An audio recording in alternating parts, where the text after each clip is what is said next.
I hope you're all enjoying the Women in Construction Network Summit for 2020. I really hope it continues and becomes an annual event. It's a very important event. So we're going to invite some speakers up for our panel just to look at the whole issue of diversity and inclusion, see what's actually happening in some of the big organisations in Northern Ireland and further afield. Obviously, we welcome back to the stage Belinda Oldfield from Scottish Water. We've also got Ray Hutchinson from Gilbert-Ash, Managing Director there. We heard from him earlier.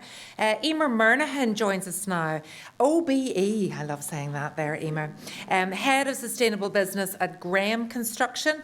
And then we have Joanne, Lennox, Head of People and Engagement at Farrans. So, you know, these guys are the creme de la creme when it comes to the construction industry here. And then it's brilliant to have Belinda back home again too. But first of all, I suppose if we maybe hear from some new voices now. Joanne, you've been soaking up the atmosphere here at the summit today. There's a real need for this. I mean, okay, it's International Women's Day this Sunday, and I've been hosting women's events all week and will continue to do so. And then you'll put a tweet out, and then some man somewhere will say, "When's the men's one?"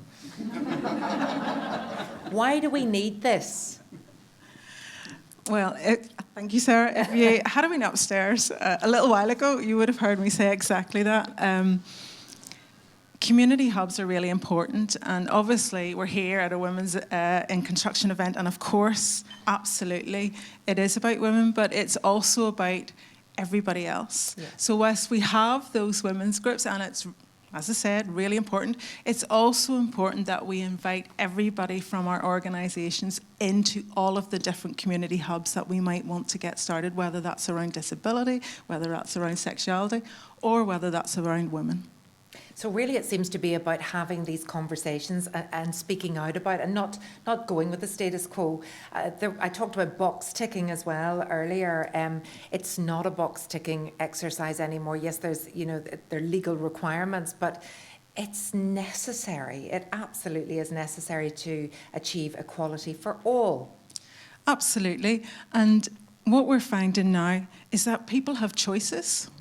So if your organisation isn't reflective of what our world is in, then why would somebody want to come and join it? We need to be reflective of society. And what we're finding out is when we're out working with schools and colleges and universities, young people now demand it. They have plenty of choices. They can choose any industry to go. So we need to make our industry the most exciting industry and the most inclusive, so they'll come to us. Yeah, absolutely. Maybe they'll come to Gilbert-Ash as well, but let's pass the microphone along. Ray, is that something that you're very aware of? Younger people today, they're absolutely choosing a culture that fits them because they want to have that work-life balance and they're entitled to it. Very much so. I suppose we're very conscious as we interview prospective new employees. It's important that we sell our company to those people as much as for them to sell to us. I suppose, certainly from my perspective, and I was very struck by the role play this morning, and very struck by Barry's comment just about the fact that I'm one of the 12% of men in this room. And what was that like to stand up there? It was slightly disconcerting, I have to say. It was disconcerting. I didn't find it intimidating. I found it disconcerting and strange. Mm-hmm. And I suppose it did put into very sharp focus for me what it must be like coming into a room in reverse. Myself, I suppose where I come from is I have an 8-year-old daughter, and watching the role play this morning, if I thought someone like me acted as a barrier to her progressing, I would be horrified. And I suppose where I come from is I'm a proud father, but I'm no different from any other dad in that respect. But where I'm maybe slightly different is I'm able to possibly influence and affect change, possibly slightly more than others. And that's why I do what I do and say what I say. Well, I think a round of applause for Ray, because it's good to hear that. I was commenting earlier that we don't normally hear a male speaker talk about being a dad, talk about having to get the kids ready for school, talk about all of the things that they have to juggle. So it's quite refreshing to hear that, don't you think, ladies? Yeah, okay.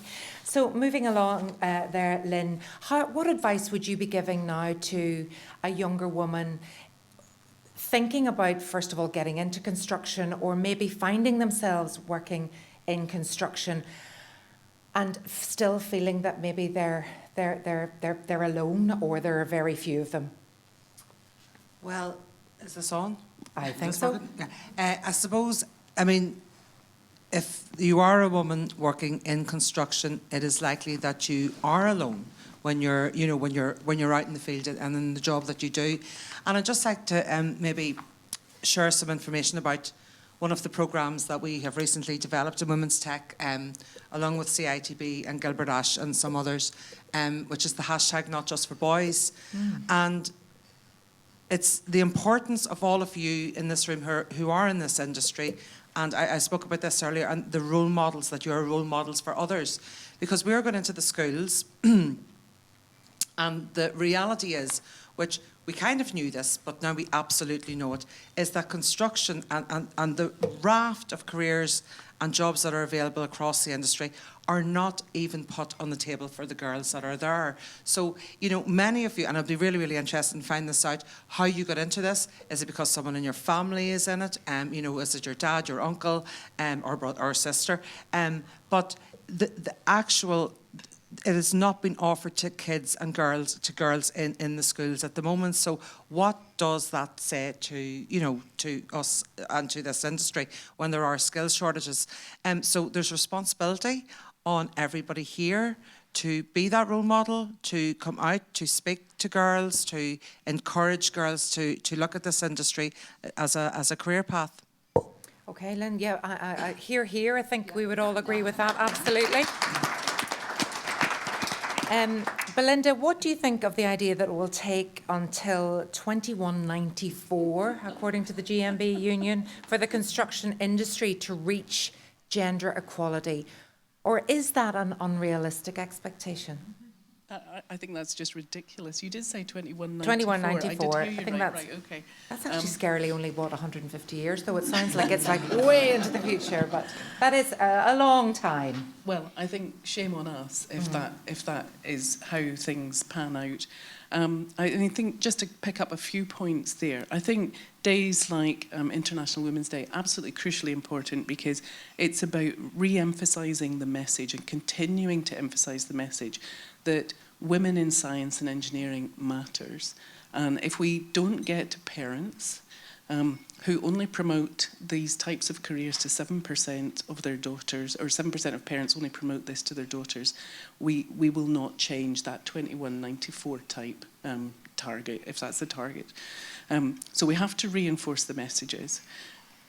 Definitely, I came into engineering from a perspective of my father was an engineer, my uncles were engineers, so I had engineering all around me. And so it was natural in my home environment. But actually, targeting the messaging out and getting into primary schools is where it really matters. Teachers have natural biases. They have stereotypes in their mind just the same as anyone else. And actually, what I've found in schools, even with my own sons, is that teachers actually do expect them to be going into engineering, and they don't expect them to be wanting to do an art higher or an A-level in Northern Ireland terms.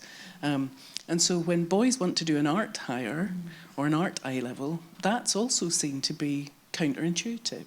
So there's something to do with, or something that needs to be done in terms of informing the teaching environment about moving away from these stereotypes, both male and female, I think. Thank you, Belinda.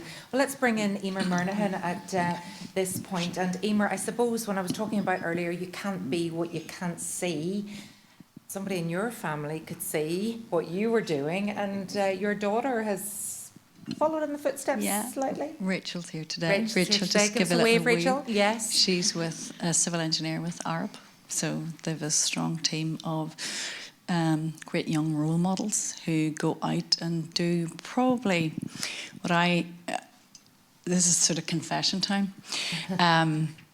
You can't be what you can't see. This woman gave me this term a few years ago, so I use it everywhere. But I suppose I was so busy for best part of 30 years, having a fantastic career, having a family. This industry is amazing, right? And so broad and diverse and never boring. And it was probably about 5 years ago when we looked at the stats and they said, oh, it's 12%. And any of you who know Wendy Blundell, who's with the ICE, I looked at Wendy because she and I had been through Queen's together. And I said, that's not right. It was 10% when we were coming through. Come on, it's 20, might have been 25 years then. And she said, no, Emer, that's right. And my initial reaction, apologies to the men in the room, my initial reaction was to blame you.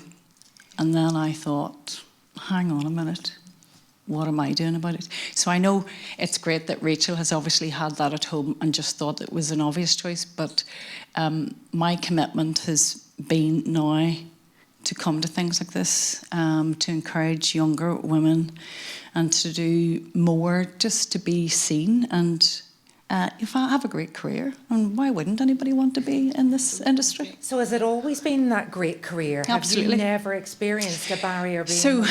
I have probably have people said to me, oh, women don't want to be, people have actually said to me, women don't want to be engineers.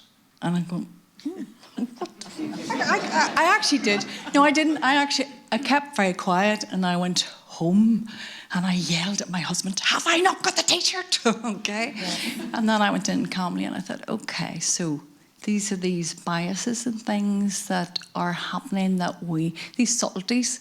And I think people don't say that on purpose. So recently I've done an inclusive leadership course.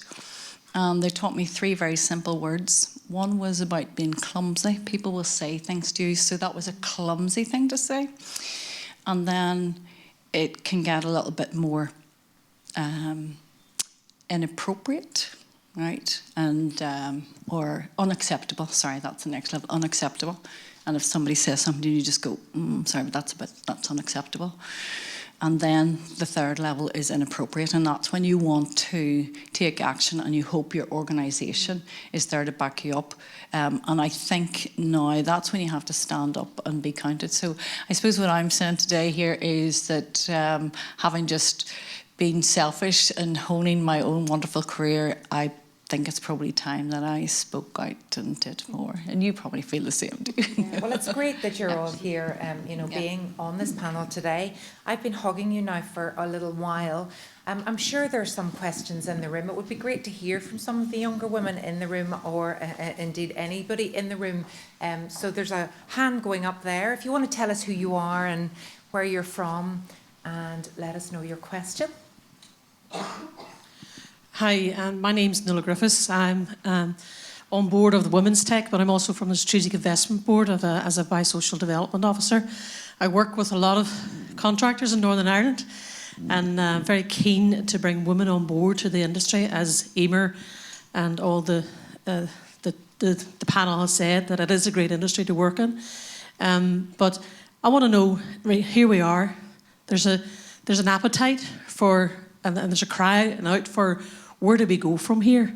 I mean, do we hold events like this and do nothing? I mean, I'd like to know what the panel thinks of, where do we go from here? Where's the umbrella body that takes this forward and takes it further?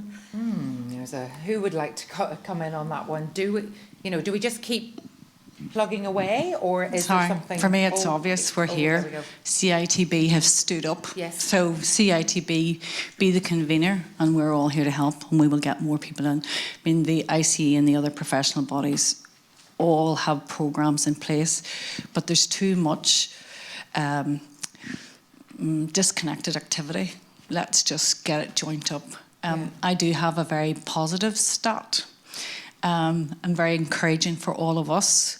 The 2019-2020 stats for women studying civil engineering across the UK sit at 22%.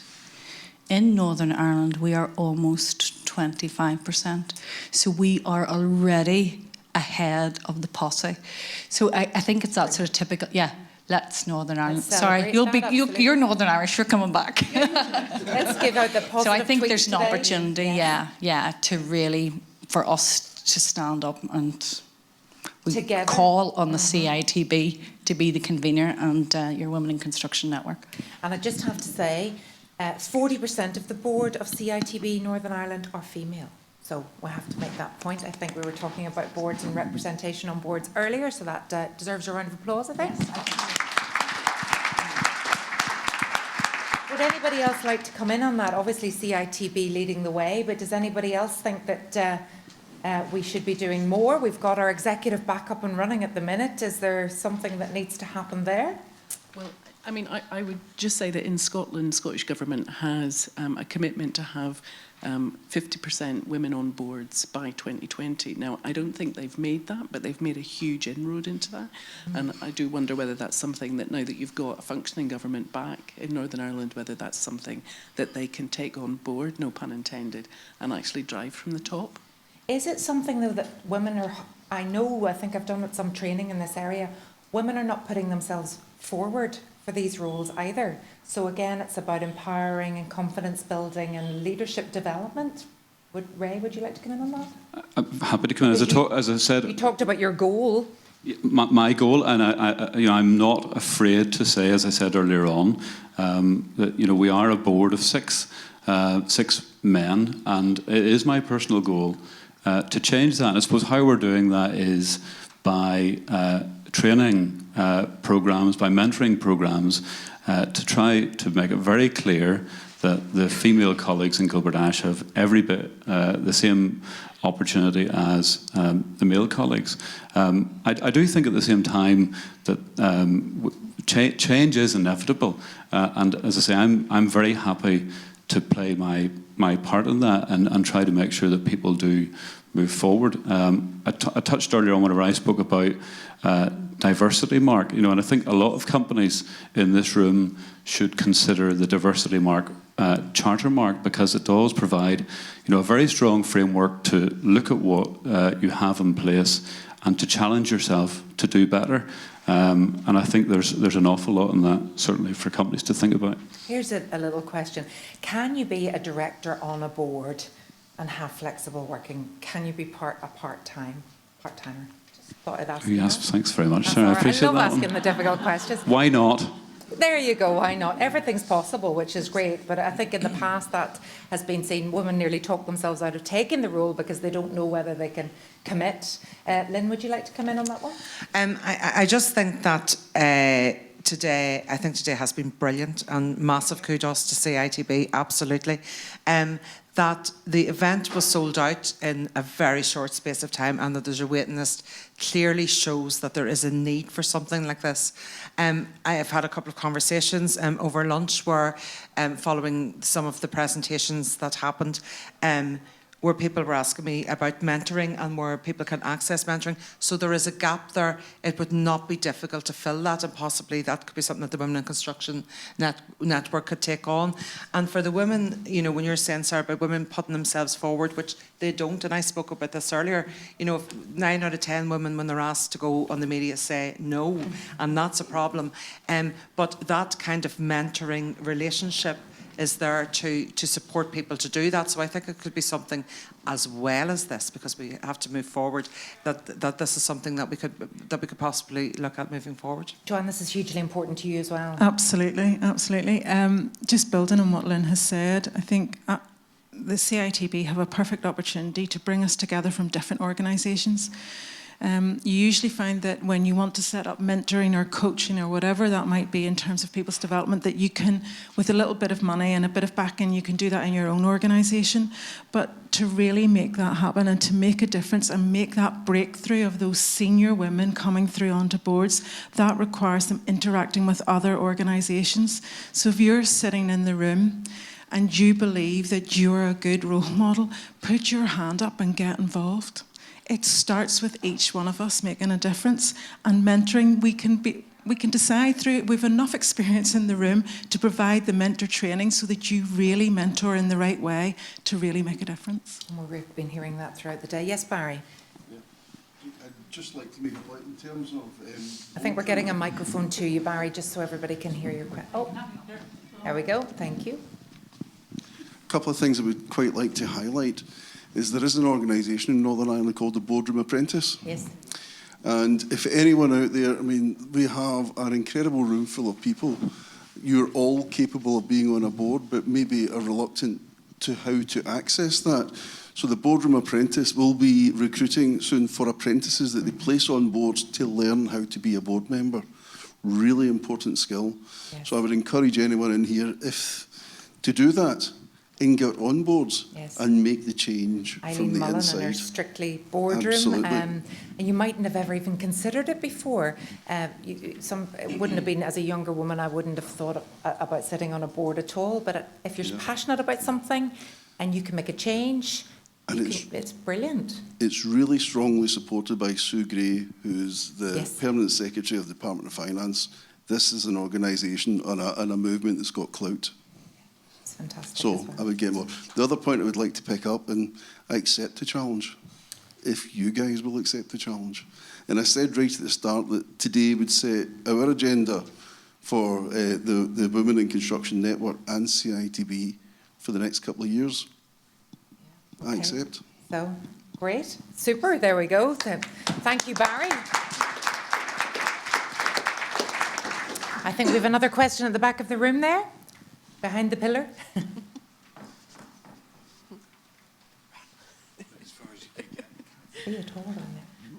Go. Hello there. Good afternoon. I'm Gavin McGuire. I'm Director for the Federation of Master Builders. Hello, Gavin. Afternoon. Just to say, I suppose today has been a combination of emotions, very inspiring, motivating. Probably for ourselves, there's a certain sense of shame that we're actually at this point with the construction industry that we haven't moved forward. But I do think that it's particularly motivational to be here and see the role models that are developing within the construction industry. That detail that was mentioned earlier on about the 12% within the construction industry, I personally feel that 12%, although it reflects perhaps the numbers, it doesn't actually reflect the value that 12% offer. I think it's considerably higher. And the reason for that is because the 12% who are working have had to fight to get to where they are, because it's come down to talent and ability, perhaps over some of the prejudice and issues that the construction industry has. So I want to thank those individuals for the hard work that's there. And I do feel that they are role models, because for every female that works within our organisations and industry, they will inspire more than the men who are there, who are just doing it because they can very easily. One of the figures, which probably is a little bit lower than that 12%, refers to perhaps more traditional trades such as bricklaying, plastering, and that's quite low, those hands-on skills. So I'm interested to know from the panel what they think we can do as an industry to encourage more females to consider those trades as well as perhaps some of the professional services, which are vital too. I will hand over to my experts here on that one. Would anybody like to, can we get more women bricklayers, or do we need to think, well, maybe it's not always about bricklaying, it can be lots of other things? I don't know. I think that we can, and we had a very interesting experience at Women's Tech before Christmas, where we went on this programme called Community Innovators, looking at our #NotJustForBoys programme, and looking at just what maybe barriers had to be overcome and maybe gaps that we were missing. And so we looked at all the stakeholders, we looked at the kids. So this is the outcome of the discussions we had in the process we went through. Girls actually in school, they don't really have that many perceptions about I can do this or I can't do that. Stereotypes happen to them rather than them actually feeling it. So the hard work does not need to happen there. You need to engage them, but that bit is easy. Where the problem actually lies, and somebody mentioned this earlier, is parents. And that is where the problem lies. So if your daughter comes home, if my daughter comes home, your daughter comes home, anybody's daughter, and says, "Mommy, Daddy, I want to be a bricklayer." I mean, you have to think about where your face is going to go. And so we all have it, whatever way we're working at. So what do we do to overcome this ourselves? So, the next phase of this, of our Not Just for Boys programme, we're actually going to pitch for some money next week to develop something around this, is to try and do something to change the stereotypical prejudices that parents have. So I think we chip away at this. Now, we have our Gala Student Awards next week. We have a Level 2 plumber coming. We have a Level 3 plumber coming. And I know we've placed a number of girls now in joinery and plumbing. Haven't done any in bricklaying. And I was down in Belfast Met last week, and there's no girls doing bricklaying at the moment. Lots more mechanics. But the more that you see, and the more that we get them out there, and the more that we get them into schools, it will build. But it will take concerted effort. If we stop this now, it stops. So it kind of takes us all. But I mean, the pay in these jobs is fantastic. Much better than hair, beauty, nails, where all our girls are going in their droves, you know. So it's just, if we work at this together, we can do it. Yeah, absolutely. Great answer. Thank you for your comments as well, Gavin. That was great to have a man speak up like that from the back of the room and support all of these great ladies here today. We are nearing the end of our panel session. Does anybody else have a burning question? Yes, we do. We have somebody in the centre of the room there. Raise your hand so we can get a microphone to you. If you want to tell us who you are and what your question is. Thank you. Hello, my name's Abby and I'm a graduate site engineer at Graham Construction. I have a question regarding, relevant to my experience so far. So I've been working with Graham Construction for the past 7 months, and working in a male-dominated industry, being a female on a construction site is hard, but thankfully to Graham, it has made me be a tougher and a stronger woman. I have spoken to a few of my female friends that are in the same career path as mine. Obviously, that don't probably have the same support as me. Obviously, on a day-to-day basis, I work with different subcontractors, and there's different tasks that are involved, and if you don't stand your ground, you're not going to get the job done. Give us an example. For instance, I feel the men listen to the males. For instance, there's a male graduate that's on the same project as me, and the men listen to him more than me. They probably speak over me, but recently I feel I've always stuck to my ground, and sometimes men, they think they want to do it their way, but at the end of the day, there is a safe way to doing it. And at the end of the day, I want to go home, and I want you to go home as well. On construction site, I feel like being a female, people do talk over you. People do think that you're not competent of your job role. But the thing is, I've always been a very open person and very strong. I've been brought up like that. I've always stuck to my ground. But the question is what kind of advice would you give to your friends that are in a similar situation that probably isn't as strong as you?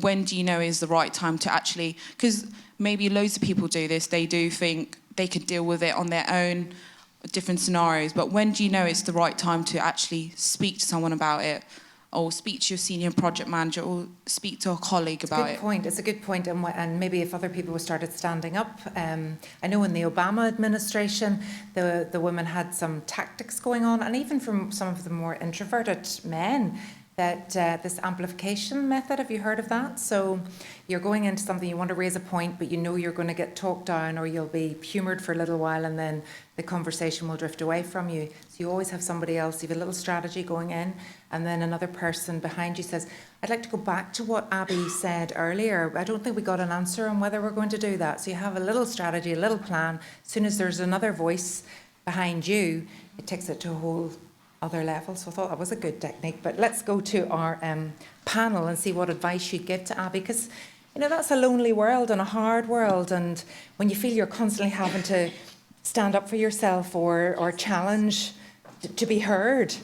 They're all looking at Graham Construction. Do you want? No. Well, I thought I might try to start to answer it, because as Abby is a Graham Construction person, yeah. So the first thing is speak up immediately. Okay, if for all of us, men or women, if you don't feel comfortable about something, speak up immediately and find out who are going to be your supporters and who can you go and speak to. So sometimes it's somebody outside of work, but hopefully then you start to get supporters in work. What I'd say is every one of us need to look after our own personal development. So we need a bit of intervention. If you didn't know how to do a particular skill, so you hadn't done your RAMs and you'd never done RAMs before in your life, you go and find out about it. It's exactly the same with dealing with human interaction. Go and get the skills, learn about personality types, and understand that sometimes it isn't just about you and how the person perceives you, it's about how you communicate. And with those communication skills, understanding a bit more about people's personalities, you start to build your resilience and your little plan on how you're going to deal with that. So it's a little bit of all of those things. Anybody else? Okay, I think that's a good answer. Abby, thank you very much for speaking out as well today and highlighting just what it's like on a day-to-day basis. And thank you to our panellists, to Belinda, to Ray, to Lynn, to Emer and Joanne. Thank you.